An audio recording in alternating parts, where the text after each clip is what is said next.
नमस्कार, मैं हूं प्रवीण गौतम। दोस्तों, बीजेपी के नेता हों या मीडिया के एंकर हों, राहुल गांधी को लेकर हिपोक्रेसी कमाल की है। सरेआम सोशल मीडिया से लेकर टीवी के पर्दे पर तमाम टीवी एंकर राहुल गांधी का मजाक उड़ाते हैं और फिर हर बात पर राहुल गांधी का रिएक्शन लेने पहुंच जाते हैं। अगर आपको राहुल गांधी इतने हल्के नेता लगते हैं तो आपको उनका रिएक्शन क्यों चाहिए?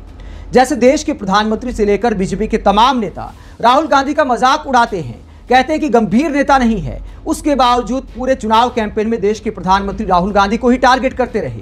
स्मृति ईरानी से लेकर तमाम नेता हर बात में राहुल गांधी को घसीट देते हैं, जो दिखाता है कि बीजेपी की राजनीति राहुल गांधी के नाम से ही चलती है। ऐसे ही हमारे देश की मीडिया का हाल है।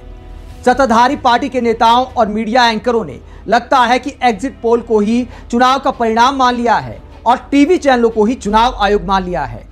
अभी से बीजेपी के बहुत सारे नेताओं ने एग्जिट पोल को लेकर कांग्रेस की बुराई करना शुरू कर दिया है, राहुल गांधी का मजाक उड़ाना शुरू कर दिया है।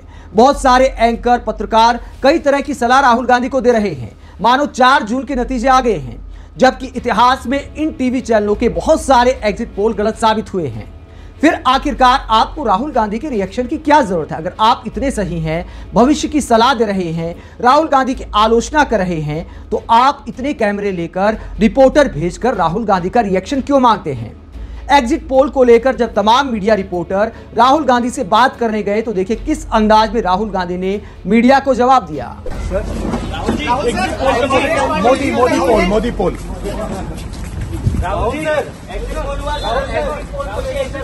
इसका नाम एग्जिट पोल नहीं है ब्रदर, इसका नाम एग्जिट पोल नहीं है, इसका नाम मोदी मीडिया पोल है। ये मोदी जी का पोल है, फैंटेसी पोल है उनका। सर, कितनी सीटें आ रही हैं आपके हिसाब से?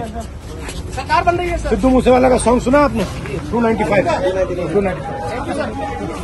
तो राहुल गांधी कहते हैं कि एग्जिट पोल नहीं, मोदी पोल है। मोदी के इशारे पर यह सब दिखाया गया है। और जब मीडिया पूछता है कि आपको कितनी सीटें आ सकती हैं तो राहुल गांधी कहते हैं कि सिद्धू मूसेवाला का गाना आपको याद है 295।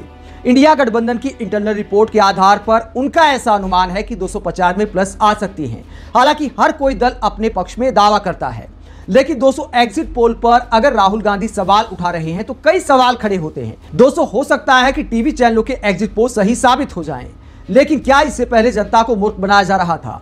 आज तक का उदाहरण मैं आपको देता हूं। प्रदीप गुप्ता जो एक्सिस माई इंडिया का सर्वे करते हैं, वो क्या दावा कर रहे थे? खुलेआम टीवी के पर्दे पर बोल रहे थे कि बॉर्डर लाइन पर बीजेपी का बहुमत आ सकता है, हो सकता है बहुमत से कम भी रह जाए।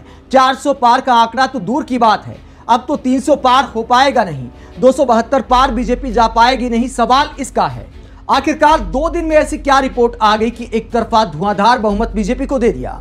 या तो पहले झूठ बोल रहे थे जानबूझकर टीआरपी के लिए, या अब झूठ बोला जा रहा है। दोनों में से एक ही बात सही हो सकती है। शायद इसीलिए विपक्षी नेता और बहुत सारे लोग एग्जिट पोल पर सवाल खड़े कर रहे हैं, क्योंकि बहुत सारा विरोधाभास है। जितनी सीटों पर कई सारे दल चुनाव भी नहीं लड़ रहे कई राज्यों में, उतनी सीटें दिखाई जा रही हैं, जो दिखाता है कि कितना रिसर्च किया गया है। तमाम एग्जिट पोल में इस तरह की खामियां पाई गई हैं।